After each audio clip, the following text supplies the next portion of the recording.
Bersama kami di Kompas Pagi, Saudara, bersama saya Yan Rahman. Ada informasi dari Komisi Pemberantasan Korupsi atau KPK yang menetapkan mantan Menteri Pertanian Syahrul Yassin Limpo sebagai tersangka dugaan korupsi di Kementerian Pertanian. Ada 3 orang yang ditetapkan sebagai tersangka oleh Komisi Pemberantasan Korupsi. Mereka dikenai pasal pemerasan, gratifikasi, dan pencucian uang dalam proses hukum di Kementan RI.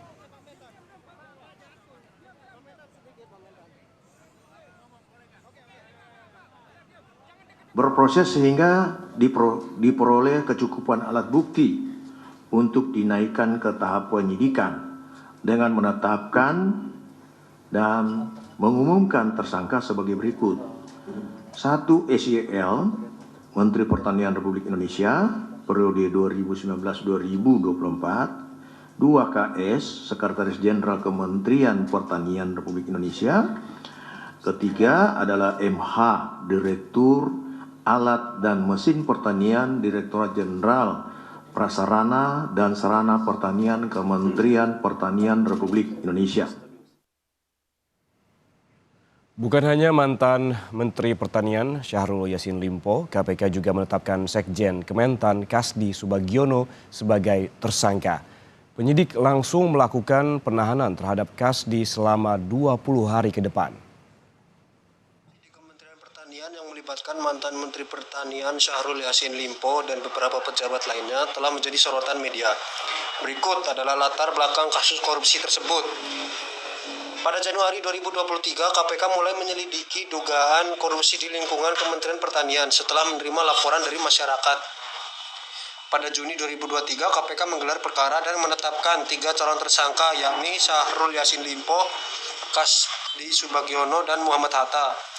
Syahrul Yassin Limpo diduga membuat kebijakan personal untuk meminta setoran dari anak buahnya di lingkungan Kementan. Dia diduga menentukan nominal uang yang harus disetorkan hingga ribuan dolar Amerika Serikat. Terdapat bentuk paksaan dari Syahrul Yassin Limpo terhadap para ASN di Kementerian Pertanian, diantaranya dengan dimutasi ke unit kerja lain hingga difungsionalkan status jabatannya. KPK menahan Syahrul Yassin Limpo dan Muhammad Hatta terkait kasus dugaan korupsi di Kementerian Pertanian. Tindakan tersebut diduga sudah dilakukan sejak Syahrul menjabat sebagai Menteri Pertanian di periode 2019 sampai dengan 2024.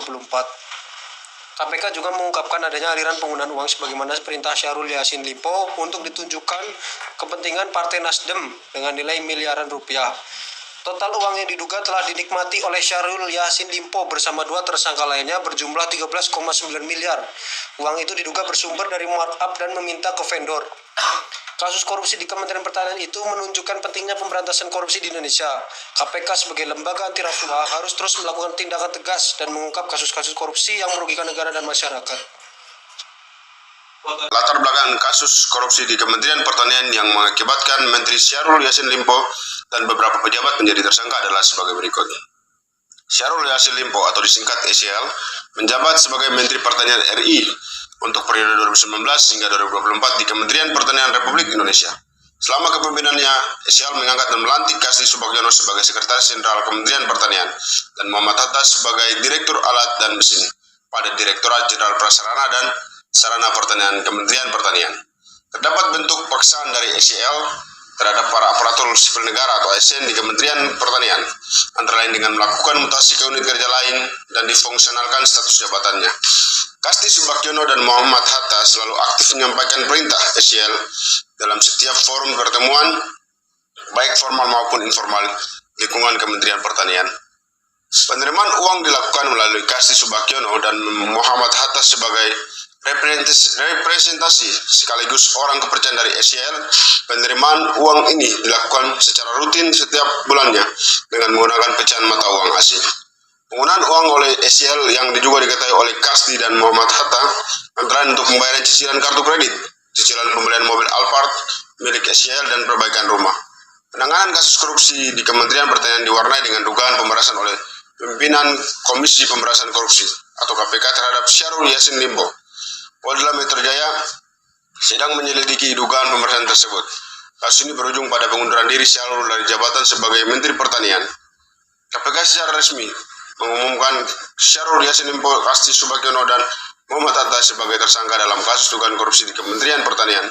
Ketiganya diduga melakukan korupsi berupa penyalahgunaan kekuasaan dengan memaksa memberikan sesuatu untuk proses lelang jabatan, termasuk ikut serta dalam pengadaan atau penanganan barang dan jasa disertai penerimaan gratifikasi di lingkungan Kementerian Pertanian. Uang yang diterima oleh SYL melalui Kasti dan Hatta digunakan untuk kepentingan pribadi, dan sumber uang tersebut antara lain berasal dari realisasi anggaran Kementerian Pertanian. KPK menyelidiki dugaan kasus korupsi di Kementerian Pertanian. Syahrul Yassin Limpo sama anak buahnya diduga terlibat penyalahgunaan surat pertanggungjawaban keuangan negara dan dugaan gratifikasi di Kementerian Pertanian tahun 2019 sampai 2023. Bulan September 2023, KPK menggeledah rumah dinas Syahrul Yassin Limpo dan menemukan 12 senjata api.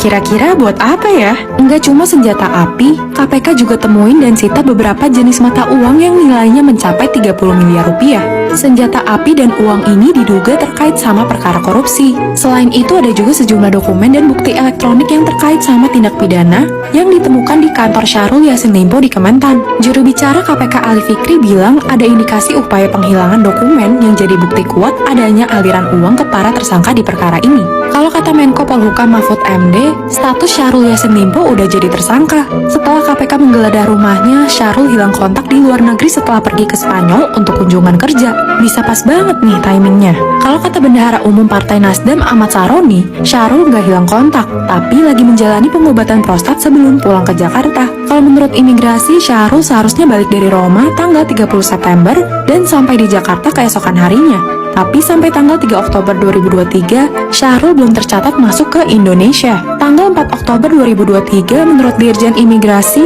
Syahrul udah pulang ke Indonesia. Nggak kayak Bang Toib yang nggak pulang-pulang.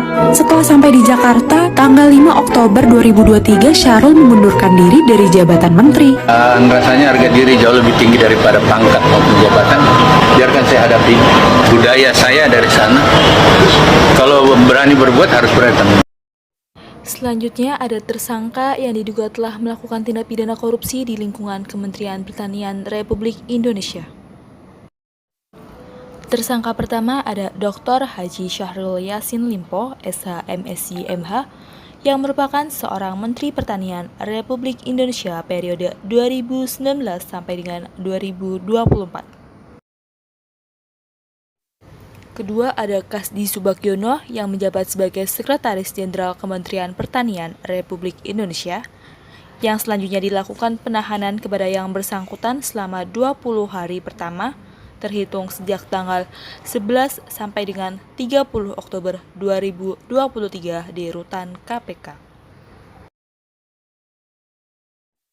Yang terakhir ada Muhammad Hatta selaku Direktur Alat dan Mesin Pertanian di Direktorat Jenderal Prasarana dan Sarana Pertanian, Kementerian Pertanian Republik Indonesia.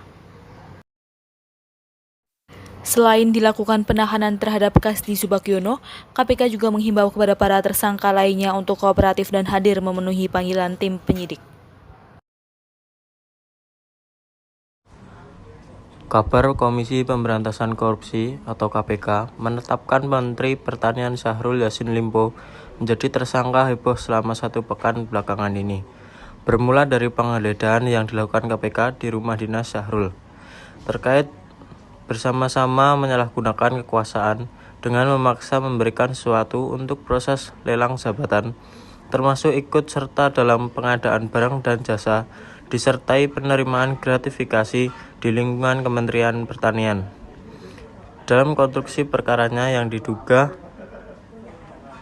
beliau membuat kebijakan personal terkait pungutan maupun setoran, diantaranya dari ASN internal Kementan untuk memenuhi kebutuhan pribadi, termasuk keluarganya.